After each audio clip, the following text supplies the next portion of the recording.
The midnight tower wasn't a beacon, it was a warning. It loomed against the dark sky like a skeletal giant, its red lights blinking steadily, pulsing like a heartbeat.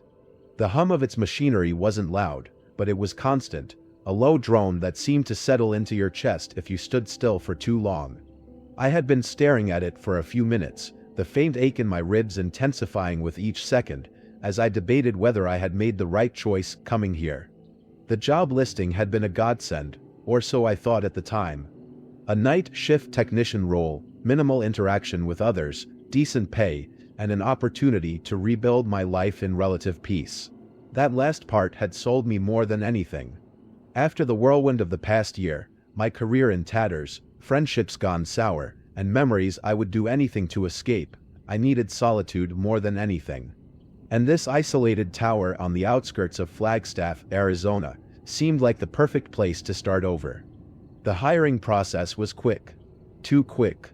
There had been no rigorous interview, no deep dive into my qualifications, just a call from someone who identified himself as Russell, confirming I'd been hired. When I asked about training, he said everything I needed to know would be explained on site. At the time, I thought the lack of scrutiny was lucky. Now, as I stood at the base of the midnight tower, clutching my duffel bag, it felt ominous. The small control station at the base of the tower was a squat, bunker-like building made of weathered concrete. The single window was frosted over from years of grime, and a faint smell of static electricity and something metallic hung in the air as I stepped inside.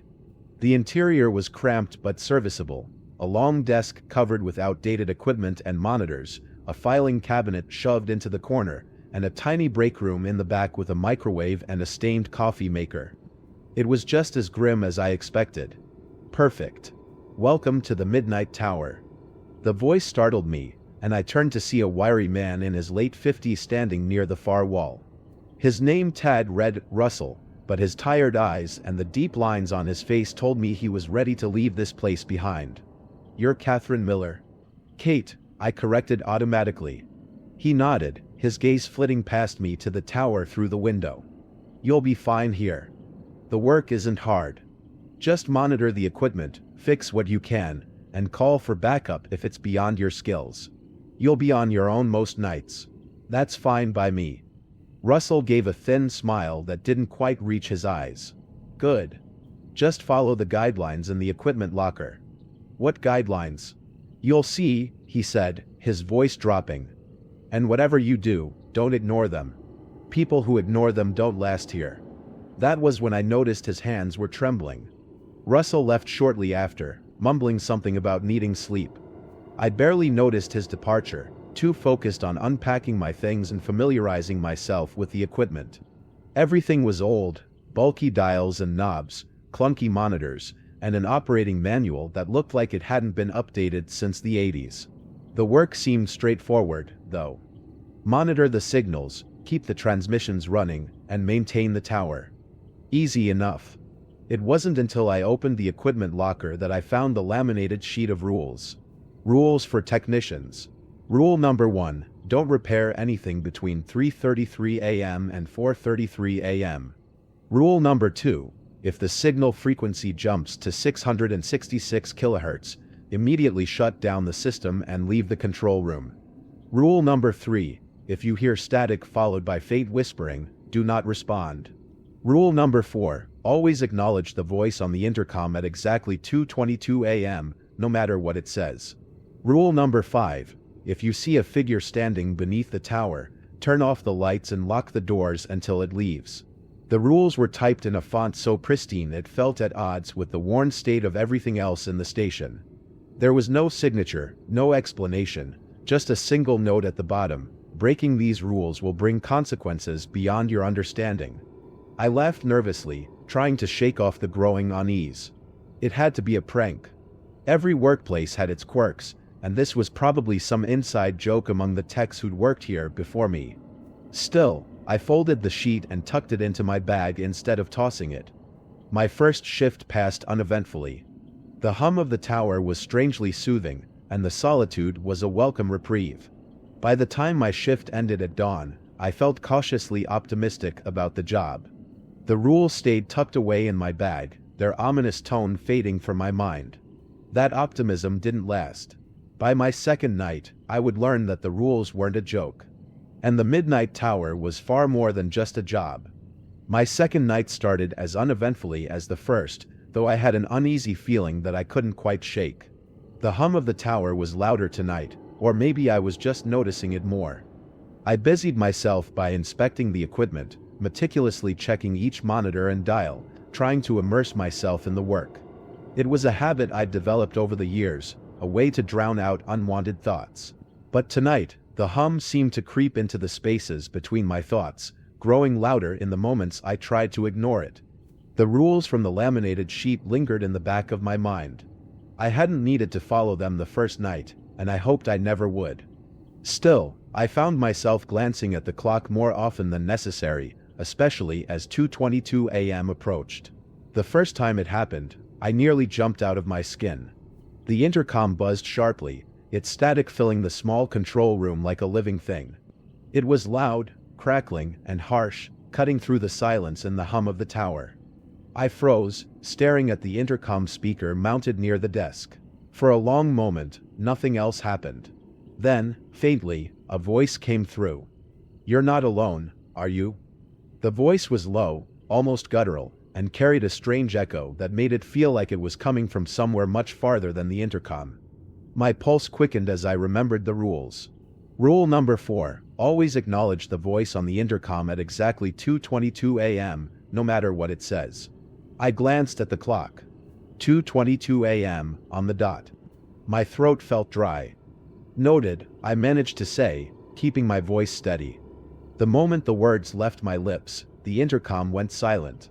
No static, no echo, nothing. The room was still, save for the hum of the tower. I sat there, trying to collect myself. The logical part of me insisted it had to be some automated system, a pre-recorded message that was part of the tower's maintenance protocol. Maybe Russell had forgotten to mention it, or maybe it was another one of his strange tests. I wanted to believe that. But the voice had sounded so real, so immediate, and the way it had asked the question. I shook my head and forced myself to move on, focusing on my next task, double-checking the signal frequencies. It was tedious, repetitive work, but I welcomed the distraction. I wasn't going to let some creepy voice get under my skin. At around 3 a.m., I decided to take a break. I brewed a fresh pot of coffee in the break room, the bitter aroma filling the air. The control room felt smaller now, the weight of the earlier event pressing down on me. The laminated rules were propped on the desk where I'd placed them earlier, and I couldn't help but reread them as I sipped my coffee. It was then that I noticed the movement. From the corner of my eye, through the foggy window of the control station, I saw a figure standing at the base of the tower. My heart leapt, and I nearly spilled my coffee. The figure wasn't moving, just standing there, silhouetted against the faint glow of the tower lights. I put my cup down and grabbed the flashlight from the desk. The beam was bright but didn't pierce the grime-covered window. I hesitated, the rules flashing in my mind. Rule number 5, if you see a figure standing beneath the tower, turn off the lights and lock the doors until it leaves. The rational part of me wanted to dismiss it. Maybe it was a trick of the light, or a deer that had wandered too close. But the figure didn't look like an animal. It was human-shaped, tall and unnaturally still. My pulse raced as I walked to the light switches. With a trembling hand, I flipped them off, plunging the control room into darkness. The hum of the tower grew louder, and I fumbled to lock the door. My breath came in shallow gasps as I pressed my ear against the metal, listening for any sound outside. The figure was still out there, I was certain of it, but I couldn't bring myself to look again. I don't know how long I stayed there, my back against the door, the flashlight clenched in my hand. Time seemed to stretch. The only sounds were my breathing and the constant hum, which felt like it was vibrating through the floor. Finally, I risked a glance out the window. The figure was gone. My legs felt weak as I stumbled back to the desk, switching the lights on with shaking hands. The control room was exactly as I'd left it, but the air felt different, charged, like the moment before a lightning strike. The rest of the night passed in an anxious blur.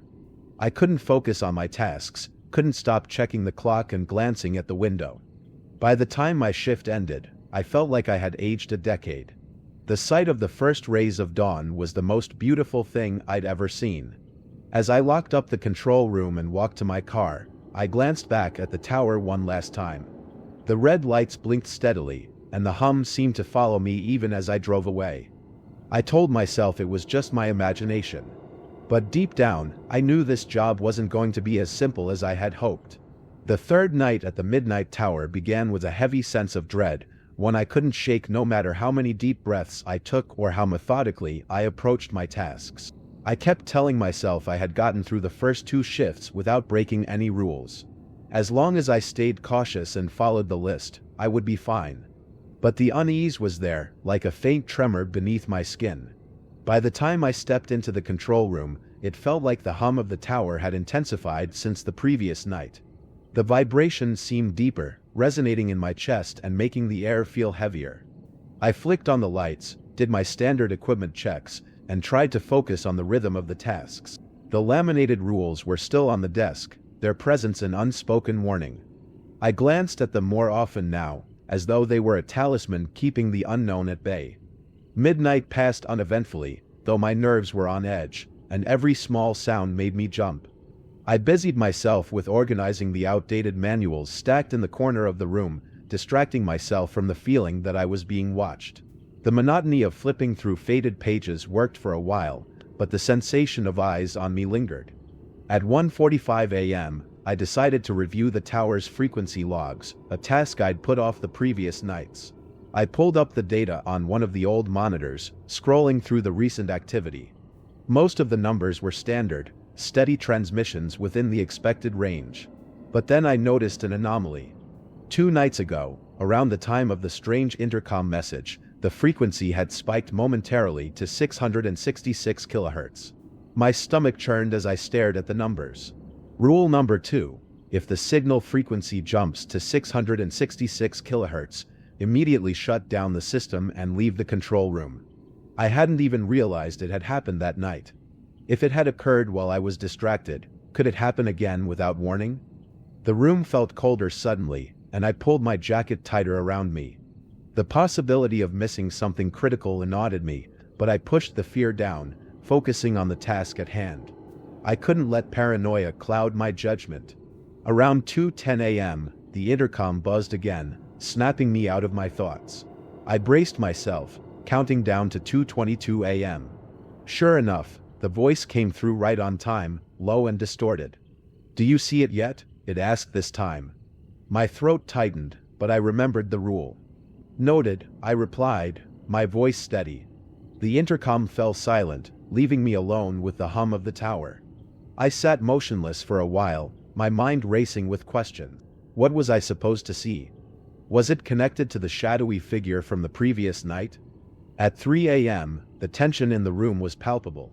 My eyes darted between the monitors, the clock, and the windows. Every creak of the building, every flicker of the lights felt amplified. I couldn't stop glancing at the laminated rules, dreading the possibility of something happening during the forbidden hour. Then it happened. One of the monitors began to crackle with static. The screen, which normally displayed a clean feed of the tower's perimeter, now showed distorted shapes shifting in the static. My pulse quickened as I leaned closer, squinting at the screen. For a moment, I thought I saw the outline of a figure, tall and thin, moving just beyond the range of the camera's focus. I forced myself to look away, my fingers gripping the edge of the desk. Rule number 1 loomed large in my mind. Don't repair anything between 3:33 a.m. and 4:33 a.m. Whatever was causing the interference would have to wait. At exactly 3:33 a.m., the lights dimmed slightly, and the hum of the tower grew louder, vibrating through the walls. The static on the monitor intensified, and I swore I could hear faint whispers layered beneath it. My muscles tensed, but I stayed rooted in my chair, refusing to touch any of the equipment. The whispers grew louder, resolving into fragmented words. Closer, see, listen. My nails dug into my palms as I clenched my fists. I glanced at the clock. It was only 3:41 a.m. Time seemed to crawl as the whispers ebbed and flowed, occasionally breaking into sharp, unintelligible bursts. The control room felt suffocating. My breaths were shallow, my heart beat loud in my ears. I shut my eyes, trying to block out the sound, but the whispers seemed to seep into my head. I opened my eyes, staring resolutely at the clock. 3:53 a.m. 10 more minutes. Suddenly, there was a loud bang from outside. It sounded like something heavy had struck the metal frame of the tower. My head snapped toward the window, but I quickly reminded myself of rule number 5. If you see a figure standing beneath the tower, turn off the lights and lock the doors until it leaves. The thought paralyzed me. What if the figure was there again? What if it was waiting for me to slip up? I forced myself to stay seated, my gaze fixed on the clock. 3:59 a.m. The banging stopped as abruptly as it had started, replaced by a low, guttural sound that sent chills down my spine. At 4:33 a.m., the whispers ceased, the static on the monitor cleared, and the hum of the tower returned to its normal pitch. I exhaled shakily, realizing I'd been holding my breath. My entire body was tense, and my hands trembled as I reached for my coffee. The cup was cold, the liquid untouched since I'd poured it hours ago. The rest of the night passed in a haze. I finished my tasks mechanically, unable to shake the events of the past hour. When dawn finally broke, I left the control room with a mix of relief and dread. I didn't look back at the tower as I drove away, but I could still feel its presence, looming behind me. The fourth night at the Midnight Tower began with a strange and inexplicable heaviness. As I parked my car at the base of the hill and walked toward the control station, the forest around me felt quieter than usual. The chirping of crickets and rustling of leaves, which had once been a source of comfort, were absent. Instead, the only sound was the low, constant hum of the tower. It was louder tonight, deeper, as though the tower itself was trying to speak. I approached the small, bunker-like control station, and for the first time, the thought of entering made my chest tighten. Still, I reminded myself that I had followed the rules perfectly so far. Nothing had happened that couldn't be explained, at least not entirely. But as I stepped inside and closed the door behind me, the oppressive silence seemed to press closer, and I realized I had begun holding my breath without realizing it. I checked the rules as I always did before starting my shift, running my fingers over the laminated surface as if to confirm their presence. They were the only anchor I had in this place, and I didn't dare let my focus slip from them. The intercom had its usual buzz, faint and ever-present. I busied myself with the night's tasks, hoping to lose myself in the familiar routines. It didn't take long for things to go wrong. At 1:47 a.m., the signal frequency spiked again. My eyes snapped to the monitor as the number climbed steadily, reaching 666 kHz. My stomach twisted. Rule number 2 flashed through my mind: shut down the system and leave the control room. My hands moved on autopilot, flipping the necessary switches.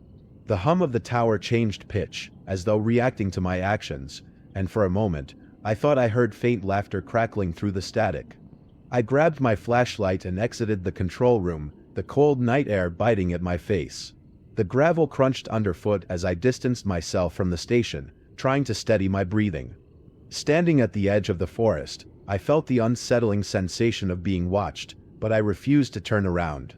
The rules didn't say anything about looking back, but I didn't want to risk it. When I returned 15 minutes later, the control room was exactly as I'd left it, except for the faint smell of ozone lingering in the air. I resumed my duties, though the unease never left me.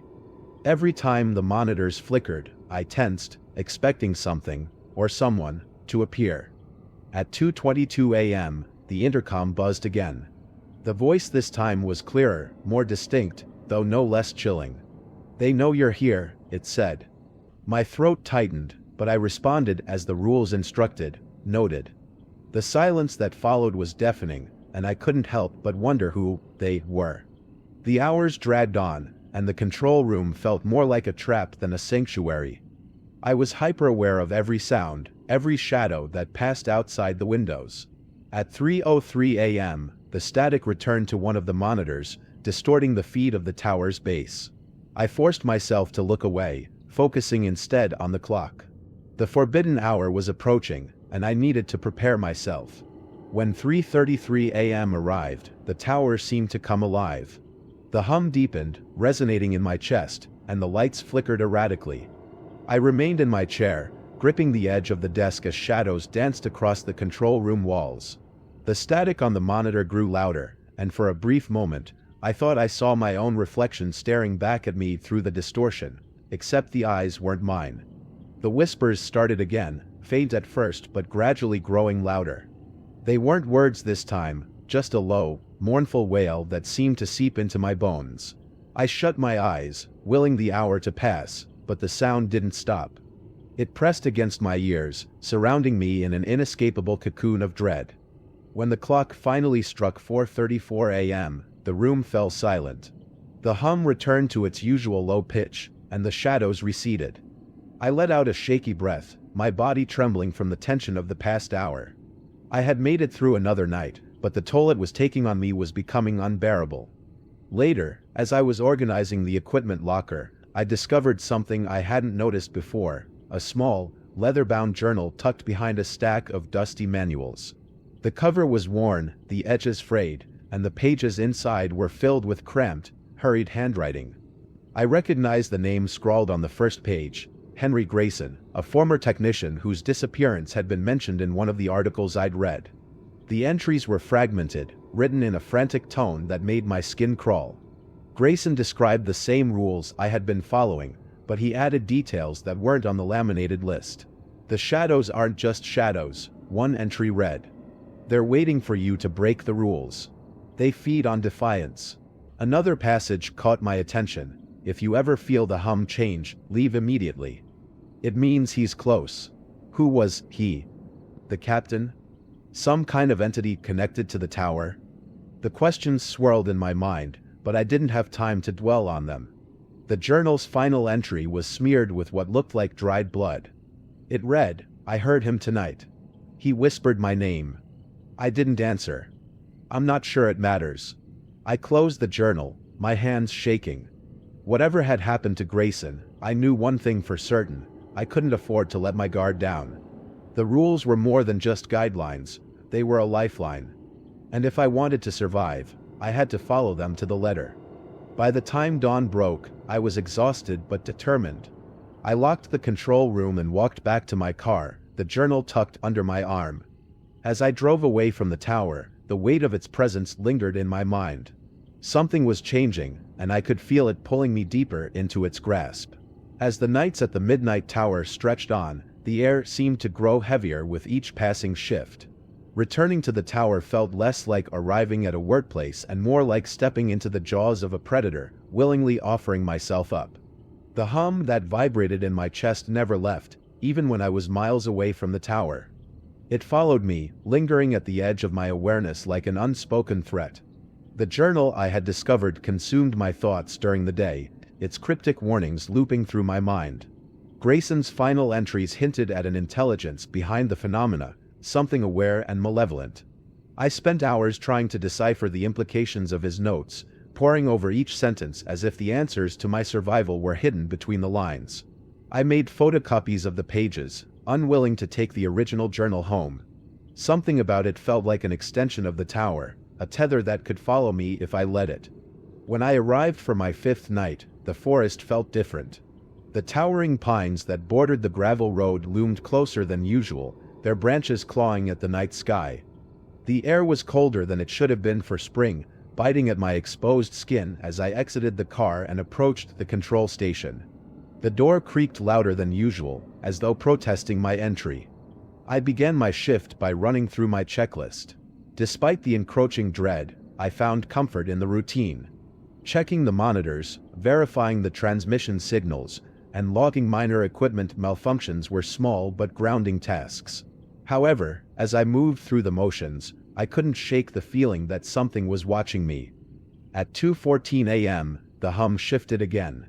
It wasn't louder or more intense, just different. It was subtle at first, a barely perceptible vibration that climbed into a higher pitch. My stomach churned as I remembered Grayson's warning: "If you ever feel the hum change, leave immediately." I hesitated, my hand hovering over the controls. The rules didn't mention anything about leaving during a shift unless explicitly instructed. My mind raced, torn between Grayson's ominous words and the cold practicality of the rules. The laminated list had been my lifeline, my only connection to sanity in this place. Could I trust Grayson's journal over the list? Before I could make a decision, the intercom crackled to life. Static hissed through the room, followed by the faint sound of breathing. I froze, my heart pounding in my chest. The intercom buzzed at 2:22 a.m. sharp. "You shouldn't be here, Kate," the voice whispered. I swallowed hard, my throat dry. Rule number 4 demanded that I acknowledge the voice, no matter what it said. Fighting the urge to scream or run, I forced out the words, "Noted." The static cut off abruptly, plunging the room into silence. My hands trembled as I returned to my station. The monitors displayed nothing out of the ordinary, but I couldn't shake the sensation that the room was smaller, the walls pressing closer. At 3 a.m., the temperature in the control station plummeted. My breath fogged the air as I rubbed my arms for warmth, though it did little to combat the icy chill. I checked the clock obsessively, counting down the minutes to the forbidden hour. When 3:33 a.m. arrived, the tower roared to life. The hum deepened, vibrating through the walls and into my bones. The lights flickered erratically, casting jagged shadows across the room. My head ached from the intensity of the sound, and I clenched my jaw to keep from screaming. The static on the monitors returned, but this time, it was accompanied by something worse. Faces began to form in the distortion, their features warped and incomplete. Hollow eyes stared back at me, and I could swear one of them mouthed my name. I clung to the rules like a lifeline, forcing myself to stay seated and motionless. The room felt alive, charged with a malevolence that seemed to breathe and pulse around me. Shadowy figures appeared in the corners of my vision, darting away when I tried to focus on them. The whispers began again, low and mournful, threading through the cacophony of noise. They sounded like dozens of voices speaking at once, their words unintelligible but filled with anger and despair. The minutes dragged on like hours, each second a battle against the overwhelming urge to flee. My instincts screamed at me to leave, to run as far as I could, but I knew the consequences of breaking the rules would be far worse. At 4:34 a.m., the noise stopped. The shadows vanished, and the hum returned to its usual low vibration. I exhaled shakily, my body trembling from the ordeal. The silence that followed was almost as oppressive as the noise had been, filling the room with an unbearable weight. As I gathered myself, I noticed something new on the desk, a single piece of paper that hadn't been there before. My name was scrawled across the top in jagged handwriting. The note read, "You're running out of time." The paper was cold to the touch, and as I held it, a faint whisper echoed in my ears, "He's coming." I didn't sleep that day. Every time I closed my eyes, I saw the faces from the monitors, their hollow gazes burning into my soul. I knew the tower was testing me, pushing me to see how far I would go. But I also knew that if I faltered, if I broke even one rule, I wouldn't make it out alive. The Midnight Tower wasn't just a job anymore. It was a game, and I was a pawn. But I wasn't ready to lose. Not yet. By the time I began my 6th shift at the Midnight Tower, my nerves were shredded to the point where every creak and hum felt like a death knell. The note from the previous night stayed with me, its ominous message lodged in my brain like a splinter, "You're running out of time." I couldn't stop turning the words over in my mind. Who had left it? Was it Grayson's ghost? Was it the tower itself? Or something worse? The drive up to the tower that evening felt different. The dense pines flanking the gravel road appeared to lean inward, as if trying to envelop my car. Their blackened silhouettes against the darkening sky were ominous enough to make me check my rearview mirror more than once. Nothing was behind me, yet I couldn't shake the sensation that I was being followed. When I reached the control station and stepped out of the car, the air felt alive, charged with static. My skin prickled, and the faint hum of the tower greeted me like a sinister host welcoming its guest. I forced myself to focus on the checklist once inside. Routine had become my shield, my armor against the chaos the tower seemed to thrive on. Monitors stable. Frequencies steady. Signal lights operational. All green. But I couldn't shake the growing tension in my chest, the feeling that something was wrong. The static on the monitors occasionally crackled louder than usual, though no interference registered on the dials. My fingers hovered over the controls, debating whether to run another diagnostic when I saw it, the journal. Grayson's journal had been sitting exactly where I left it on the desk shelf. Now, it was in the middle of the desk, open to a page I hadn't yet read. The handwriting was hurried and jagged, as though written in panic. The tower feeds on us. It knows our fears. The rules aren't about safety, they're about keeping it entertained. If you see the face again, don't look directly at it. Looking gives it strength. If it whispers your name, don't respond. It wants to know you're listening. If you hear it knock, don't answer. You'll never get the door closed again. I slammed the journal shut, my pulse hammering in my throat. Grayson's words were maddeningly cryptic, but they carried an unmistakable weight of truth. The tower wasn't just haunted. It wasn't just a conduit for the supernatural. It was alive, aware, and watching me. At 2 a.m., the intercom began its usual static-filled routine, only this time, the interference was louder. I braced myself as the clock ticked toward 2:22. The moment it struck, the static stopped abruptly, and the voice came through. "Do you want to see it, Kate?" The voice wasn't the same one as before.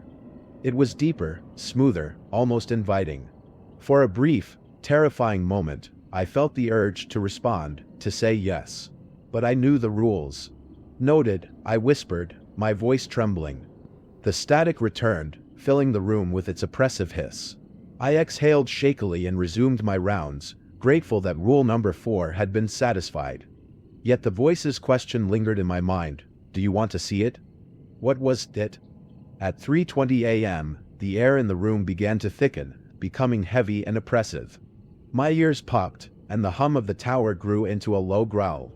I glanced at the clock, dreading the approach of 3:33. Sure enough, the tower began its nightly terror exactly on cue. The growl deepened into a roar, vibrating the walls of the control station. The lights flickered, casting shadows that seemed to writhe and crawl across the floor. The monitors filled with static again, but this time, the static wasn't just noise. Shapes moved within the distortion, faces, arms, figures writhing and pressing against the glass as though trying to break free. I clutched the edge of the desk, fighting the urge to run. The clock ticked agonizingly slow, each second stretching into eternity. A shadow passed behind me, and my instinct screamed at me to turn around. But I knew better. Grayson's warning rang in my ears, "Don't look directly at it. Looking gives it strength." The shadow stopped, lingering just out of sight. I felt its presence, oppressive and malevolent, hovering inches away from me. My skin crawled as it whispered my name, the sound sliding into my ears like oil. I clenched my fists, refusing to react, refusing to acknowledge it. The whispering grew louder, insistent, desperate. It called my name over and over, each repetition more guttural and twisted than the last. I pressed my hands over my ears, willing myself to endure. The clock finally ticked over to 4:34 a.m., and the room fell silent. When I finally dared to open my eyes, the shadow was gone, and the monitors were clear. But the chair across the desk had been pulled out, as though someone, or something, had been sitting there, watching me. My hands trembled as I reached for the journal again. I needed answers, some semblance of control over what was happening. I flipped through the pages, scanning for anything I might have missed. One line caught my eye, scrawled in the margin of an earlier entry: "The tower wants you to break. That's how it wins." I didn't sleep when I got home that morning. Every time I closed my eyes, I saw the faces in the monitors, their hollow gazes boring into me. I saw the shadow sitting across from me, waiting. And I heard the voice, smooth and inviting, asking, "Do you want to see it?" The tower wasn't just testing me anymore. It was toying with me, pushing me to my breaking point. But I wouldn't let it win. Not yet. By the time I pulled into the parking lot of the Midnight Tower for my final shift, the air seemed heavier, almost suffocating. The dense pines flanking the gravel road swayed in unison, though there was no wind. As I stepped out of the car, the faint hum of the tower reached me again, deeper this time, as though the steel structure was murmuring to itself. Something in the atmosphere screamed at me to turn back. But I was determined to finish what I started. I couldn't leave this job unfinished, not with how tightly it had wrapped its claws around my psyche. Inside the control station, the air was warmer than usual, stifling even. I switched on the monitors, scanning for anything abnormal. Everything looked fine for now. I clutched my coffee thermos tightly, trying to convince myself that I could get through this last shift. At exactly 2:22 a.m., the intercom buzzed to life, the static louder than ever before. I braced myself as the voice came through. "You can't keep ignoring me, Kate." It was the same smooth, inviting tone I'd heard before, but this time there was an edge to it, a low undercurrent of anger. My pulse quickened, but I forced my voice to remain steady. "Noted," I said, just as I had every other time. The static cut off immediately, leaving a silence that felt more oppressive than the noise. I leaned back in my chair, exhaling shakily, and reached for the laminated rules on the desk. Reading them again, even though I knew them by heart, gave me a strange sense of reassurance. At 3:10 a.m., the first sign of trouble came, a flicker of movement in the far corner of the monitor feed. The camera covering the tower's base showed a figure standing just outside the reach of the floodlights. My stomach clenched as I recognized the posture, the slight tilt of the head. It was the same shadowy figure I'd seen on my first night. I turned off the lights in the control station and locked the door, just as rule number 5 instructed. In the dim glow of the monitors, I watched the figure. It stood motionless for what felt like hours but was likely just a few minutes. Then, slowly, it began to walk toward the tower, its steps unnaturally deliberate, as though it was savoring each one. My breath caught in my throat as it reached the tower's base and stopped. Its head tilted upward, as though staring directly at the camera. The monitor screen flickered, static briefly overtaking the feed. When the image cleared, the figure was gone. The hum of the tower deepened, vibrating through the walls of the control station. I gripped the edge of the desk, willing myself to stay calm. I had followed the rules. I was safe, as long as I didn't falter. At 3:33 a.m., the lights in the control station dimmed, and the hum of the tower escalated into a low roar. The equipment rattled, and the monitors filled with static, obscuring every feed. I clenched my fists, repeating the rule over and over in my mind: don't repair anything between 3:33 a.m. and 4:33 a.m. The roar grew louder, drowning out my thoughts. A deep vibration ran through the floor, and for a horrifying moment, I thought the tower itself might collapse. The shadow returned on one of the monitors, standing just outside the control station door. I could feel its presence through the thin walls, a suffocating weight that pressed down on my chest. "Kate." The voice was faint but unmistakable, coming from just outside the door. I closed my eyes, willing it to stop. "Kate, open the door. Let me in." The voice was smooth, coaxing, and terribly familiar. It was my own voice. I bit my lip, fighting the urge to respond. The rules were clear: do not engage, do not acknowledge. At 4:34 a.m., the noise stopped. The static cleared from the monitors, and the shadow was gone. The air in the control station lightened, but I couldn't shake the feeling that I'd barely escaped something far worse than I could comprehend. Dawn approached, and with it came a strange sense of relief. The monitors were stable, and the tower's hum had softened to its usual low frequency. My final shift was almost over, but I couldn't shake the feeling that the tower wasn't done with me yet. As I gathered my belongings, I noticed something odd on the desk. The laminated rules, which had always stayed in the same spot, were missing. In their place was a folded piece of paper, yellowed with age. With trembling hands, I unfolded it. The handwriting was jagged and uneven, but the message was clear. "You've done well, Kate. But the tower always gets what it wants." The words sent a chill down my spine. I crumpled the paper and shoved it into my bag, refusing to let it get to me. This job was over. I had followed the rules. I had survived. I stepped outside, the morning light casting long shadows across the gravel lot. The tower loomed behind me, its red lights blinking lazily, as though mocking me. I got into my car and started the engine, eager to leave the midnight tower behind forever. As I drove down the winding road, I glanced in my rearview mirror. The tower silhouette shrank in the distance, but something about it seemed different. The red lights flickered, forming a pattern I couldn't quite decipher. By the time I reached the main road, the tension in my chest had eased.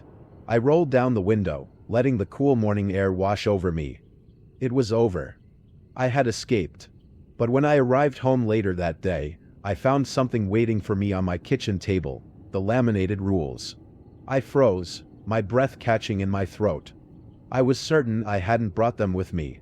Beside the rules was another note, written in the same jagged handwriting. The tower never lets go.